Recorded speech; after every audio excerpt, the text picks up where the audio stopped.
A esta hora de la mañana damos la bienvenida a la legisladora por los registros de Pachacuti, la abogada Mireya Pazmiño. En su momento, cierto inconveniente en la Comisión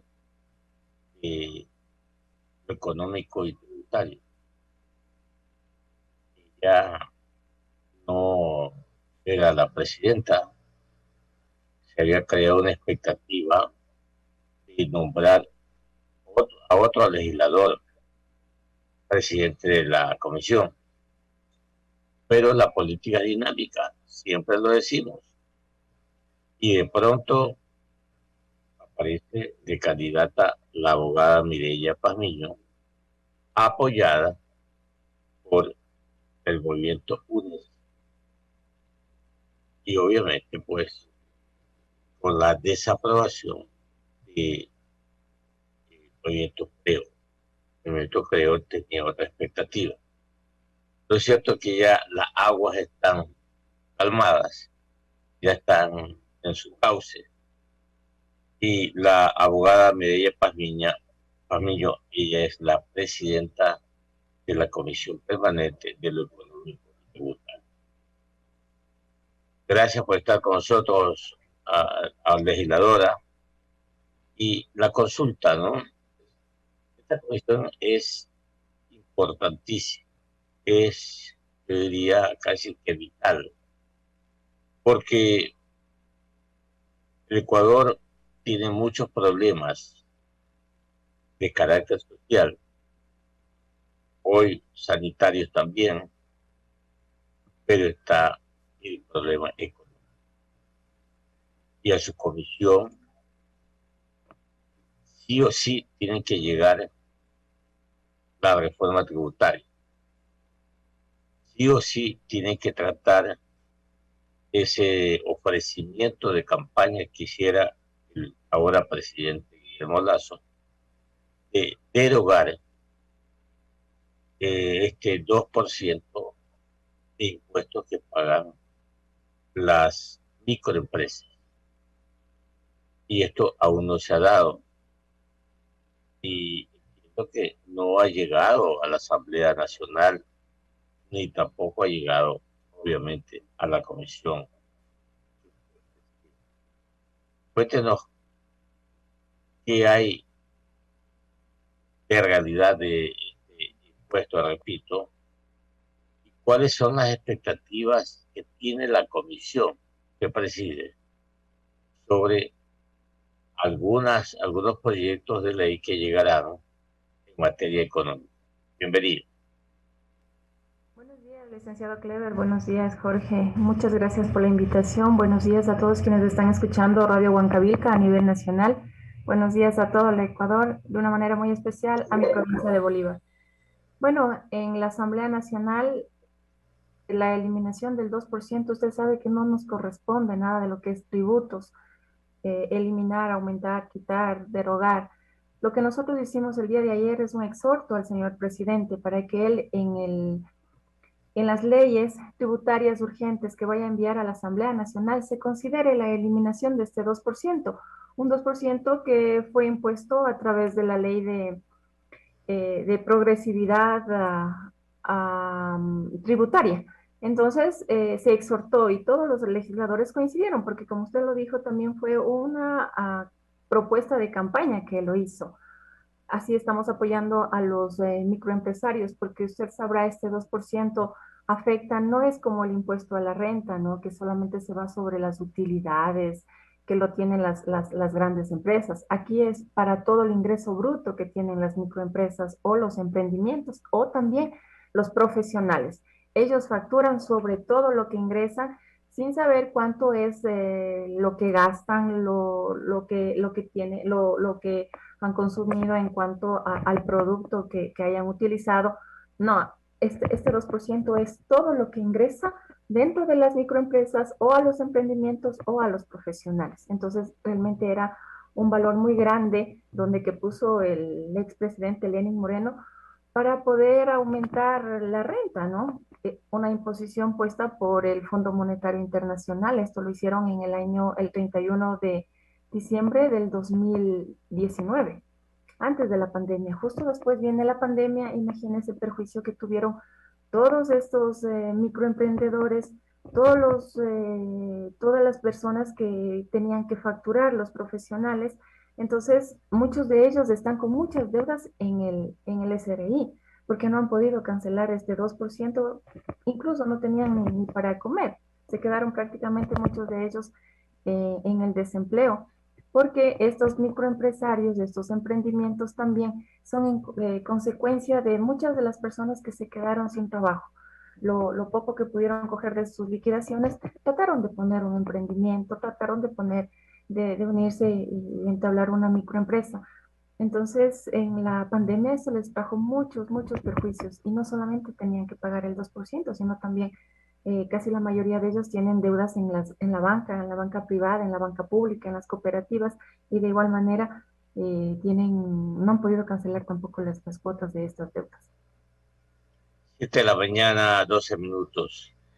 Abogada Mireya Pazmiño, cuando, digamos, ustedes van a recibir estos proyectos reformatorios a la ley, eh, a la ley de régimen tributario y a su código. Pregunto, ¿qué tal si llega este proyecto de ley y dice, bueno, nosotros hemos tomado iniciativas eh, por, por sugerencias, por recomendaciones de autoridades del Fondo Monetario Internacional, debido a que nosotros necesitamos que nos presten dinero, porque dinero no tenemos, y para tal efecto necesitamos a futuro pagar estos dineros y necesariamente vamos a requerir aumentar tal o cual impuesto. Usted, ahora, ¿qué diría al respecto? A ver, usted dice que del Ejecutivo nos va a enviar un proyecto de ley para aumentar los impuestos. Esto es un supuesto que estoy haciendo, que el Ejecutivo sí o sí va a enviar un proyecto reformatorio a la ley de régimen tributario y su código. Y en esa ley, con ese proyecto, supuestamente van a llegar pedidos de incremento de impuestos. ¿Qué diría la legisladora Mireya Pazmiño? Bueno, hagamos un estudio técnico. Aquí no va la línea políticas, aquí va la necesidad, donde lo que está pasando el pueblo ecuatoriano. Entonces se haría un estudio técnico si si es factible o no es factible de que haya un aumento de impuestos. No sabemos aún cómo está el presupuesto del Estado, alcance o no alcance, pero lo que yo sugiero al señor presidente es que no nos dejemos imponer nada del Fondo Monetario Internacional. Si el Fondo Monetario Internacional viene con sus imposiciones que traen mucho daño al país, mucho daño a su gente, que el señor presidente se siente a negociar, que se siente a hablar, pero que no se deje poner imposiciones.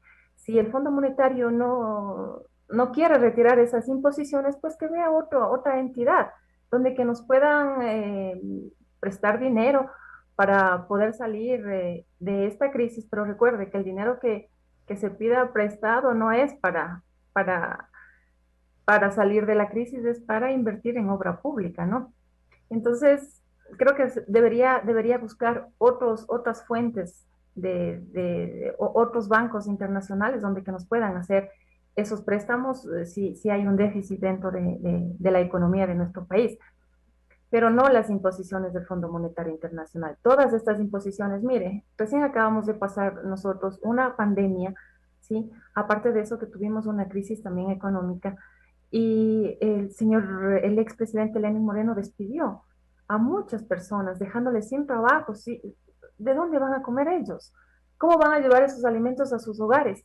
¿Y por qué? Por imposiciones del Fondo Monetario Internacional. Y otra de las imposiciones que todavía no se han cumplido, porque ya se cumplió quitar el subsidio a los combustibles, que es una de las imposiciones también del Fondo Monetario Internacional. Y todavía no se ha ejecutado la imposición que usted acaba de mencionar, de que se suban los impuestos. Entonces, eso está, va a venir. Estoy prácticamente segura que es una de las condiciones del fondo y entonces el Ejecutivo tal vez lo vaya a cumplir, pero esperemos que no. Esperemos que se siente a negociar, que se siente a conversar. Y si siguen estas imposiciones, pues busque otro banco internacional, pero que no nos vengan a imponer, que nosotros busquemos aquí todas las posibilidades de reactivar la economía, pero no con imposiciones de personas de fuera, de bancos de afuera, sino que acá, que sea la necesidad del país, se haga un estudio técnico. Si en ese estudio técnico para la reactivación de la economía tiene que subirse los intereses para las personas que más tienen, que más aportan, que ellos lo pueden hacer en este momento, pues habrá que hacer un estudio y veamos cómo, qué es lo que dice la participación ciudadana también, ¿no? ¿Qué es lo que dice todo el pueblo ecuatoriano? Si está en posibilidades, no está en posibilidades. Es algo muy delicado que el señor presidente tiene ahora en sus manos. 7 de la mañana, 17 minutos, dialogando en Huacavica 830M con la abogada Mireya Pamiño, presidenta de la Comisión de lo Económico y Tributario de la Asamblea Nacional. La última de mi parte, abogada. Los empresarios o unos sectores empresariales, ¿no? Los analistas económicos dicen no más impuestos, no más incrementos de impuestos, no más nuevos impuestos, porque la economía no resiste más impuestos. Lo contrario, no deben de, más bien deben de bajarse los actuales impuestos y algunos quitarlos. Esos son factores que van a incidir en un crecimiento o en una reactivación, crecimiento económico. ¿Usted estaría en esa línea, abogada? Bueno, si los estudios ameritan eso, pues claro que sí. Que se bajen los impuestos, sí, así lo amerita, pero recuerden, nosotros tenemos un vacío económico, 4.300 millones de dólares que se exoneró a los grandes empresarios, a las petroleras, y desde el 2018 estamos viviendo esta crisis. Por eso es la necesidad de tener esas deudas con los bancos internacionales, porque tenemos un hueco económico. 4.300 millones de dólares, eso es algo muy, muy grande para la economía del país. No pudimos eh, eh, reunir todo esa deuda en cuanto a los aportes de los impuestos que tenían los grandes empresarios. Claro que ahí también fueron beneficiarios algunos empresarios pequeños, pero son 4.300 millones de dólares. Y es por esa crisis que se permitió que se pueda exonerar de esos impuestos a esos grandes empresarios, que el pueblo ecuatoriano está viniendo arrastrando toda, toda esta pobreza, todo este déficit económico que está pasando el Ecuador. Entonces, no hemos podido recuperarnos. El 2019 tuvieron que hacer esta ley para tener más, para poder recaudar más con este impuesto del 2%. En el 2020 vino la pandemia. El expresidente no hizo absolutamente nada por poder eh, aliviar en algo todo lo que estaban pasando los ecuatorianos en cuanto a salud, en cuanto a educación, en cuanto a seguridad social. Luego estamos en el 2021, donde que de a poquito, creo que todos los ecuatorianos estamos poniendo la mano desesperados porque se reactiva económicamente el país. Entonces, eh, si en los estudios, si el pueblo ecuatoriano piensa de que ya no más impuestos, ya hay suficientes impuestos, pero ¿para quiénes? Para los que más perciben. Miren lo que pasó en el año 2020 y hay un estudio también. La banca privada fue la que más ganó, la que salió beneficiada en todo. El Banco de Guayaquil ganó 203 millones de dólares, el Banco del Pichincha ganó 180 millones de dólares. Y hay una ley donde que a ellos solamente les dejan aportar de lo que ellos dejan líquido para sus utilidades, porque el resto va a otro fondo especial, ¿no es cierto? Entonces, hacen la declaración de impuestos sobre los 30 millones de dólares que deja el Banco de Guayaquil, dice yo voy a dejar los 30 millones como utilidades, y sobre esos 30 millones de dólares hacen la declaración de sus impuestos, y no de los 170 que todo eso cogió como utilidades, pero la ley lo permite que se vaya a un fondo especial por el riesgo país que supuestamente tenemos dentro del Ecuador. Entonces, esas leyes tenemos que modificar. Como usted dice, ni bajar ni aumentar, hacer un estudio dónde se está pasando eh, no sé la palabra exacta de esto que le acabo de mencionar a usted, pero tenemos que buscar estas posibilidades de que no solamente un sector sea el beneficiado, no solamente un sector no pueda declarar todos sus impuestos, sino todos los ecuatorianos de todo lo que tienen. Creo que si de igual manera están ahora hablando del que está en quiebra el IES, si todos los empleadores pagaran la deuda que tiene el IES y de igual manera el Estado de a poco, cada año vaya pagando del presupuesto que tiene, vaya eh, reservando una parte para ir pagando esa deuda que tiene con el IES no estaría eh, como está en esa situación el día de hoy, pero tampoco está en quiebra, ¿no? Es lo que nos tratan de decir a todos los ecuatorianos para que el IES ahora se privatice. No es así. Está pasando por una crisis, sí, pero no una crisis como para poder privatizar la seguridad social.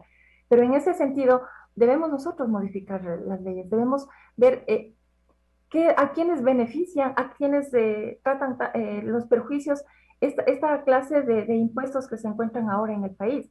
Hacer un estudio de verdad, ver cuánto aportan las grandes empresas, ver cuánto aportan los bancos, ver cuánto aportan los microempresarios y de igual manera los emprendedores y así eh, ver una verdadera proyecto de ley tributaria para que beneficie la reestructuración de la economía en el país.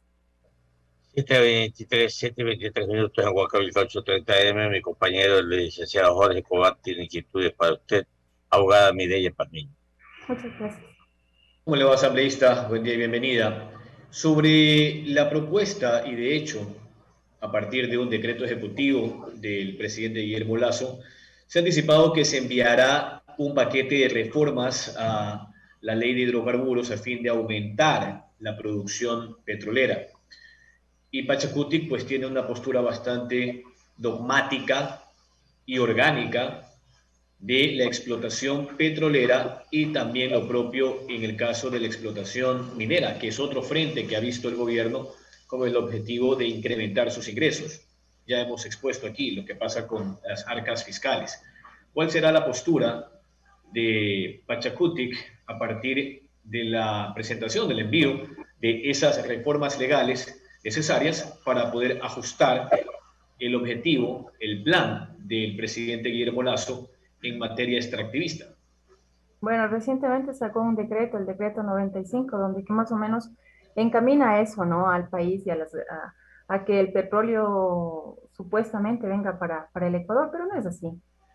Tratan de maquillarnos porque en ese proyecto de ley lo que están haciendo es nuevamente que el Ecuador vengan las grandes petroleras, traigan toda su maquinaria y el petróleo se vaya mitad para el Ecuador, mitad para todas estas empresas extractivistas. Cuando lo que nosotros deberíamos pagar es solamente el servicio de lo que ellos hacen, de prestándonos sus grandes maquinarias, porque todavía el Ecuador no cuenta con toda esa tecnología, y listo. Y si el petróleo sube, para nosotros, si el petróleo baja, igual para nosotros. Pero ¿qué es lo que está queriendo hacer el país o qué está queriendo hacer el Ejecutivo con el petróleo, con lo que es nuestro? Que el petróleo se vaya, quede el 50% o no sé, algún porcentaje para el Ecuador y el otro porcentaje se vaya para estas grandes empresas. Y nosotros vamos a dejar de percibir lo que a nosotros nos corresponde, lo que prácticamente ahora se está haciendo es eso, pagarle el servicio a todas estas grandes empresas petroleras, pagarles el servicio por toda esa tecnología que nos ayuda, ¿no? Para sacar el petróleo. Nosotros debemos hacer ese estudio, no nos debemos dejar engañar de que no, que ahora vamos a reactivar, que eso nos van a permitir de que ingrese más al país. Yo creo que el Ejecutivo no debe engañar de esa manera, debe dar las razones ¿Por qué está haciendo estas cosas? Ese decreto 95 nos está haciendo perder la soberanía. Mire lo que pasó con el CIADI también. El CIADI se saltó las funciones. Dicen que debemos respetar las funciones de cada uno de los poderes del Estado, ¿no es cierto? Del Ejecutivo, lo que tiene que hacer el Ejecutivo, lo que tiene que hacer la Corte Constitucional, lo que tiene que hacer el CNE, lo que tiene que hacer la Asamblea Nacional, pero se pasaron por encima de la Asamblea Nacional. La Asamblea Nacional es la única, de acuerdo a la Constitución, donde que aprueban los tratados internacionales, donde que está involucrado economía, está involucrado soberanía.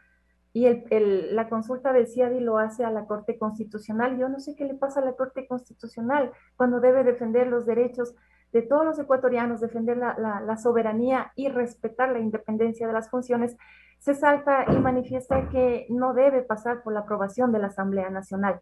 En el año 2000, en el año 2007 o 2006, algo así, se hizo lo mismo, una consulta a la Corte Constitucional. Ellos dijeron que debe pasar. En ese entonces había el Congreso Nacional y pasó por el Congreso Nacional la aprobación del CIADI. Antes en la Constitución del 98, con esa Constitución, y tenemos nosotros jurisprudencia. Pero ahora se irrespeta y se pasa por encima de la Asamblea Nacional y no se pide la autorización de ese tratado internacional donde que nos hace perder la soberanía. Entonces, no sé qué está pasando con el Ejecutivo. El Ejecutivo dice ahora que esto es de todos, el Ecuador es de todos, pero pregunte a todos los ecuatorianos, respete las funciones de todos los poderes del Estado. También saque decretos de acuerdo a lo que estamos nosotros pasando, no nos trate de engañar. No, yo creo que el Ejecutivo debe ser presidente del pueblo, no presidente de los grandes empresarios. No piense en el bolsillo de los que ya tienen, piense en el bolsillo de los que menos tienen. Estamos con la asambleísta Mireya Pazmiño de las filas de Pachacutic. Ella es presidenta de la Comisión Permanente Especializada de Régimen Económico y Tributario. La última inquietud, asambleísta, ¿esto significaría que ese encuentro del que habla el gobierno nacional y esta alianza que se consolidó con el bloque de la Alianza Nacional, con el BAN, allí donde están ustedes, creo, independientes y demás, y que derivó en la designación de autoridades? De hecho, por primera vez en la historia política de Pachacutic han logrado tener la presidencia con Guadalupe Llori.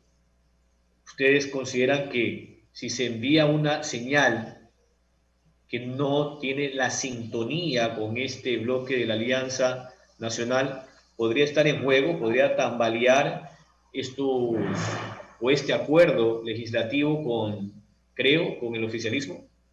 Bueno, es que no hay acuerdo. Hubo un acuerdo legislativo para nombrar las autoridades, la presidencia, la vicepresidencia y los vocales del CAL. Ahí hubo un acuerdo legislativo, pero de ahí no hay ningún acuerdo en cuanto a la aprobación, desaprobación de los proyectos de ley o de la fiscalización.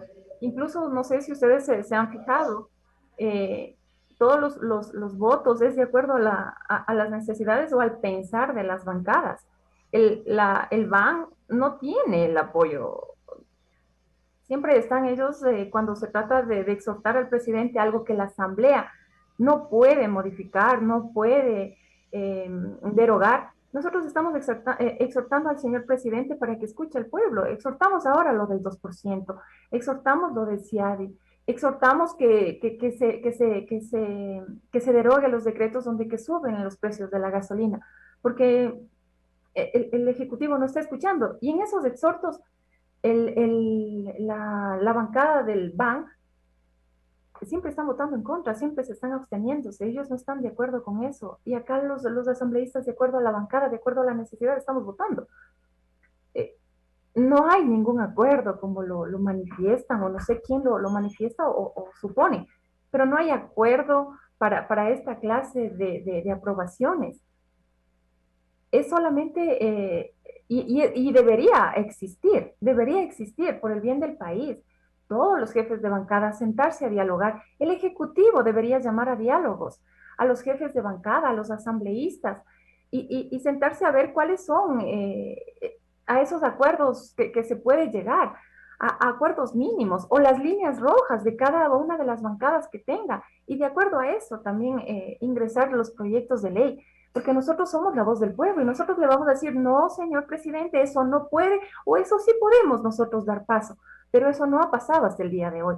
No, el Ejecutivo no se ha sentado a dialogar con ningún jefe de bancada y nosotros dentro de la Asamblea Nacional estamos votando de acuerdo a la lógica o de acuerdo a la necesidad del pueblo. Estamos exhortando en este momento, nos dicen ya la Asamblea Nacional, basta de exhortar, pero es lo único que tenemos, porque eso es función del Ejecutivo y el Ejecutivo no está haciendo absolutamente nada en respuesta al pueblo ecuatoriano, de que ya pare la subida o el alza de los combustibles. Y tenemos que nosotros, la Asamblea Nacional, exhortar. Mire, tenemos a varios de profesores haciendo huelga de hambre al pie de la Asamblea Nacional. ¿Por qué? Porque enviaron una consulta de la ley, de la LOI, para que se declare inconstitucional esta ley. La Corte Constitucional no se pronuncia y los señores siguen en huelga de hambre. ¿Y a quienes quieren culpar de eso? A los asambleístas. Y es el Estado ecuatoriano quien está pidiendo que se declare inconstitucional porque dice que no hay plata para poder pagar la suba de los sueldos que les corresponden a todos los profesores. Entonces, no culpen a la Asamblea Nacional. No es función de la Asamblea Nacional hacer esas cosas, es función del Ejecutivo y el Ejecutivo le pido por favor, escuche al pueblo ecuatoriano, siéntese a dialogar, a conversar, porque pronto vamos a tener otro octubre, pronto va a estar la gente nuevamente en las calles reclamando que se reactive la economía, de que ya no se escuche al Fondo Monetario Internacional, sino que se escuche al pueblo ecuatoriano, que se siente a dialogar con los legisladores, que lleguen a acuerdos. Es lo que nosotros estamos solicitando y estamos pidiendo. Estamos nosotros también elaborando proyectos de ley. En la Comisión de Régimen Económico voy a sacar un proyecto de ley de alivio financiero. Esperemos que en estos días termine ya el proyecto y presentaremos nosotros ese proyecto de ley a la Asamblea, que es lo que nos corresponde. De igual manera, fiscalizar. Estamos llamando nosotros a comparecencias, a algunas autoridades donde que se ve muchas inconsistencias de lo que está pasando y se está llamando, vamos a llamar al presidente del IE, vamos a llamar al presidente de Petroecuador por todo esto de darles, que los aviones están volando sin seguros. Imagínense lo que pasó dejándole a un lado a Seguro Sucre. Claro, estoy de acuerdo, si hay corrupción, saquemos a todas las personas que están dentro de la corrupción, pero no tratemos de privatizar o de eliminar algo que está prestando un servicio que es del propio Estado prestando servicios a las instituciones, donde que permite incluso la competencia, la competitividad con otras empresas. Entonces, no sé qué es lo que está pasando. Lo único que yo puedo pedir a través de este medio, que yo sé que se escucha a nivel nacional, señor presidente, siéntese a escuchar al pueblo, a dialogar con todos estos sectores que le están pidiendo a gritos que se busque resultados, respuestas a lo que estamos pasando. La Asamblea Nacional de igual manera, ver cuáles son esos proyectos de ley, hacer un estudio, pedir la participación ciudadana y llegar a acuerdos con todas las bancadas, para que no pase después que se rechaza todos estos proyectos de ley. Habrán algunos artículos donde que sí conviene que estés en esos proyectos y habrán otros artículos donde que necesitará otros estudios o necesitará cambios. Pero a través del diálogo se puede llegar a muchos consensos, creo yo. Y muchas gracias. Disculpen que me haya extendido, señores periodistas. Gracias a usted, asambleísta Pazmiño, economista. Ojalá que sus asesores, seguro que son asesores económicos, es abogada, por supuesto, le hayan hecho alguna ayuda a memoria sobre el análisis de las cuentas nacionales. Es importante para su comisión conocer cómo están las cuentas nacionales sectoriales. Y una precisión, usted estuvo en el Consejo de Participación Ciudadana en algún momento como colaboradora. No he estado en ninguna función política. Está recién llegadita. Así es. De la provincia de Bolívar y, como se dice, abogada. De la provincia de Bolívar, donde tengo muchos amigos yo. Claro que sí. Y allá, muy bonita. Sí, claro. Y turística, pero muy abandonada también. Sí, sí, realmente que sí. Es una gente muy, muy llegadera, la gente de Bolívar. La felicito. Muchas Ahí gracias. está el rostro mismo de la abogada Mireya Pamiño, guapa y preparada. La felicito y le deseo éxito. ¿Ah? Muchas gracias, gracias licenciado Clever, gracias de igual manera Jorge, y gracias por este espacio que nos dan. Veamos cómo siguen avanzando todos el trabajo de la Asamblea Nacional, los proyectos de ley, y seguiremos comunicando. Pronto va a venir el presupuesto del Estado, veamos cómo está distribuido este presupuesto del Estado, como usted dice, cómo están las cuentas, y nosotros haremos un trabajo transparente. Creo que eso es lo mejor que todos queremos, que no nos engañen o que no vengan a maquillarnos con otras cosas, ¿no? Sino que nos hablen las cosas claras, cómo está el país, qué es lo que quiere el país, y nosotros estaremos comunicando cómo vamos a seguir desarrollando y ver cómo está el presupuesto, ¿no? Todavía Hasta el 30 de octubre tienen que presentarlo. Tenemos dos, el subrogado que nos llega la primera semana de agosto, ¿sí? Y el otro hasta el 30 de octubre, como usted lo menciona, el subrogado del año 2020, 2021 y el otro del 2022. A ver, pero ya vemos de este gobierno para el año 22 se debe ser hasta octubre. Pero en agosto nos viene el subrogado. Exactamente, que se prorrogó, como usted acaba de decir. Muy bien, le agradezco y que le vaya muy bien otra vez. Éxito. Gracias. Gracias por todo. Gracias a todos. Buenos días. Una buena Son las 7.